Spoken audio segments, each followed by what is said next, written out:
संविधान सभा के सदस्य हृदयनाथ कुंजरू ने कहा कि संविधान लागू होने के 10 साल तक आरक्षण देने में कोई बाधा नहीं होगी, लेकिन ये आरक्षण हमेशा के लिए नहीं रहेगा। इसके बाद डॉक्टर भीमराव अंबेडकर खड़े हुए। उन्होंने कहा कि सभा ने जब प्रस्ताव पास कर दिया है कि 10 साल तक आरक्षण देने में कोई बाधा नहीं होगी तो हमें स्वीकार है, लेकिन 10 साल के बाद उसकी समीक्षा हो और उस समीक्षा के आधार पर तय किया जाए कि अब आरक्षण दिया जाएगा या नहीं दिया जाएगा। संविधान में आरक्षण को लेकर इस बात का जिक्र है और इसी को कई बार लोग कह देते हैं कि आरक्षण 10 वर्षों के लिए लागू हुआ और हर 10 साल पर समीक्षा करके उसको बढ़ा दिया जाता है। आज बड़े आसान भाषा में आपको समझाएंगे कि क्या वाकई आरक्षण कभी खत्म नहीं हो सकता। क्या भारत के संविधान में रिजर्वेशन को खत्म करने की कोई तारीख लिखी गई है? क्या कोई तारीख डॉक्टर भीमराव अंबेडकर ने लिखवाया था कि कब आरक्षण हमेशा के लिए खत्म हो जाएगा? सुप्रीम कोर्ट का इस पर क्या मत है और आरक्षण कैसे खत्म हो पाएगा, जो सबके मन में सवाल चल रहा है। आज के वीडियो में उसी का जवाब देने का प्रयास करेंगे। लेकिन आरक्षण खत्म होगा, इसका जवाब आपको पूर्णतः तब मिलेगा जब आप जानेंगे कि जाति आधारित आरक्षण आखिरकार शुरू कैसे हुआ। आज के वीडियो में शुरू से लेकर अंत तक बातचीत करेंगे, लेकिन उससे पहले हमारा नमस्कार स्वीकार करिए। हमारा नाम मोहित कुमार सिंह है और सबसे पहली कहानी पहले पार्ट में आपको हम सुनाते हैं कि आखिरकार आरक्षण लागू कैसे हुआ, मतलब जातिगत आरक्षण की शुरुआत कैसे हुई। कहानी है साल 1899 की। कार्तिक का महीना चल रहा था, कार्तिक मास। एक नदी है पंचगंगा नदी। उस नदी में स्नान करने के लिए उस वक्त पर जो महाराज थे वो कोल्हापुर रियासत के शाहू जी महाराज वो स्नान करने गए। उस वक्त की परंपरा थी कि जब नदी में महाराज स्नान करने जाते थे तो जो ब्राह्मण होते थे, पुरोहित होते थे, वो वैदिक मंत्र पढ़ते थे। जब महाराज स्नान कर रहे थे तब महाराज के दोस्त जो थे पंडित राजा राम शास्त्री वह भी मौजूद थे। उन्होंने सुना कि ब्राह्मण वैदिक मंत्र नहीं पढ़ रहे बल्कि पौराणिक मंत्र पढ़ रहे। अब वैदिक और पौराणिक मंत्र में अंतर होता है। अंतर क्या होता है आप जरा समझिए। वैदिक मंत्र को लेकर जब वहां पर महाराज ने पूछा कि आपने वैदिक मंत्र क्यों नहीं पढ़ा, तो ब्राह्मणों ने कहा कि वैदिक मंत्र कोई शूद्र नहीं सुन सकता।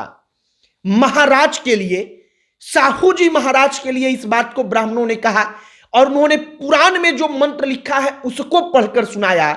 और इसके बाद साहू जी महाराज के मन में आया कि हम जब छत्रपति शिवाजी महाराज के वंशज हैं और हमारे साथ ऐसा हो सकता है तो आम जनमानस के साथ कैसा होगा। अब कोल्हापुर रियासत में उस वक्त पर जो प्रशासनिक अधिकारी थे, उन अधिकारियों का एक डेटा जो महाराज थे उन्होंने मंगाया।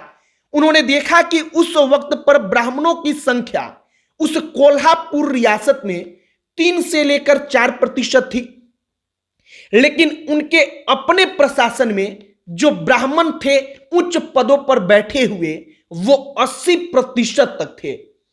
अब साहू जी महाराज ने तत्कालीन मुंबई जो था वो बॉम्बे कहा जाता था, बॉम्बे के गवर्नर को एक पत्र लिखा। उन्होंने पत्र लिखकर कहा कि कुछ ऐसी व्यवस्था बनाई जाए कि जो निम्न वर्ग के लोग हैं, जो निचले स्तर के लोग हैं, उनको भी मौका मिले। इसके बाद कोल्हापुर रियासत में साहू जी महाराज ने पहली बार जाति आधारित जनगणना को लागू किया, जिसको संभवतः कहा जाता है कि पूरे भारत वर्ष में किसी रियासत के द्वारा दी जाने वाली जाति के आधार पर पहली आरक्षण व्यवस्था थी। कोल्हापुर में 50% सीट जो थी वो गैर ब्राह्मणों के लिए रिजर्व कर दी गई। इसके बाद जब साहू जी महाराज अपने सत्ता पर आसीन हुए 1894 में, तब 71 में से 60 पद पर ब्राह्मण थे। जब साहू जी महाराज ने 1922 में उनका पद छूटा तब 85 में से 59 पदों पर गैर ब्राह्मण थे। मतलब पूरा का पूरा जो सिनेरियो था वो बदल चुका था। ये आरक्षण की पहली धारणा जो किसी रियासत में सही तौर पर लागू हुई थी, ये उसकी कहानी है। अब इसके बाद आगे बढ़िए। अलग अलग वक्त पर, अलग अलग समय पर अंग्रेजों के द्वारा व्यवस्था की गई। धर्मों को लेकर, जातियों को लेकर अलग अलग समय पर आरक्षण दिया गया। लेकिन असल माजरा आता है जब संविधान सभा की बैठक हुई। संविधान में, अपने भारत के देश के संविधान में इस बात का जिक्र किया गया कि आरक्षण का प्रारूप क्या होगा।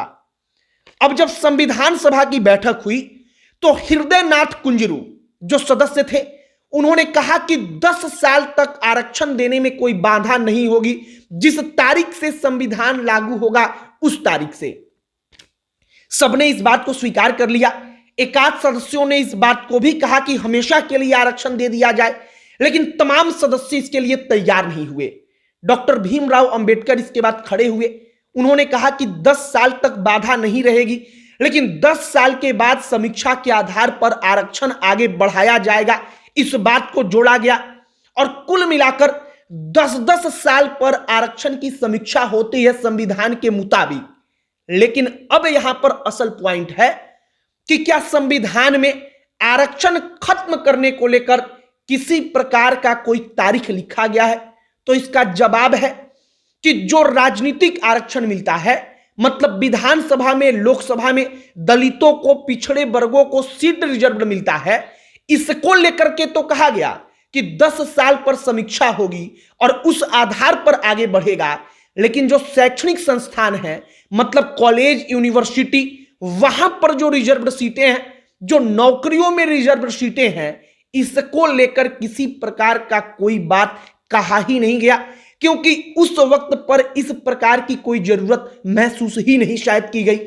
अब मौजूदा वक्त में जो राजनीतिक आरक्षण है उसको लेकर के तो हमारे पास संविधान का एक प्रारूप है कि उसकी समीक्षा हो जाती है।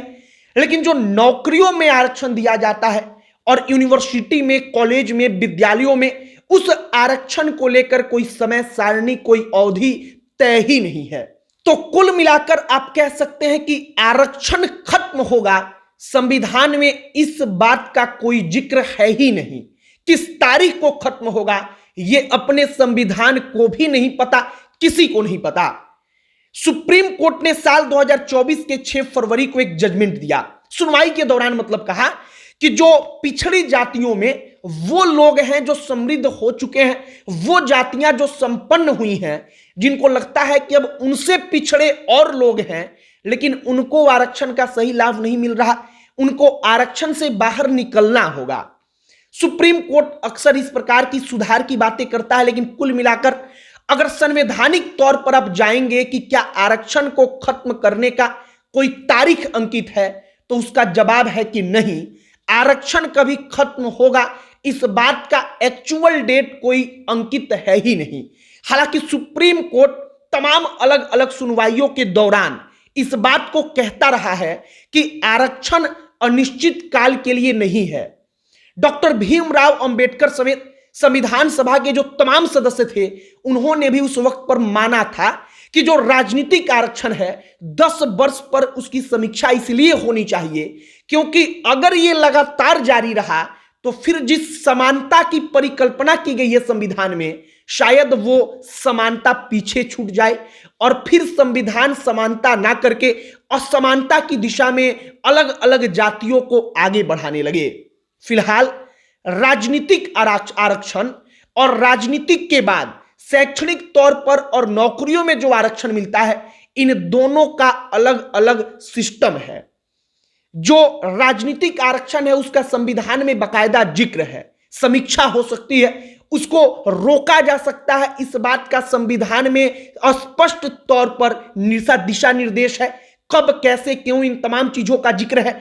लेकिन जो शैक्षणिक आरक्षण मिलता है और जो अलग अलग नौकरियों में आरक्षण मिलता है, ये खत्म होगा या नहीं होगा, इसको लेकर कहीं कुछ भी अंकित नहीं है। आपकी क्या इस पर राय है, कमेंट बॉक्स में लिखकर बताइएगा। अब अंत में हमारा परिचय, हमारा नाम मोहित कुमार सिंह है। बहुत बहुत धन्यवाद।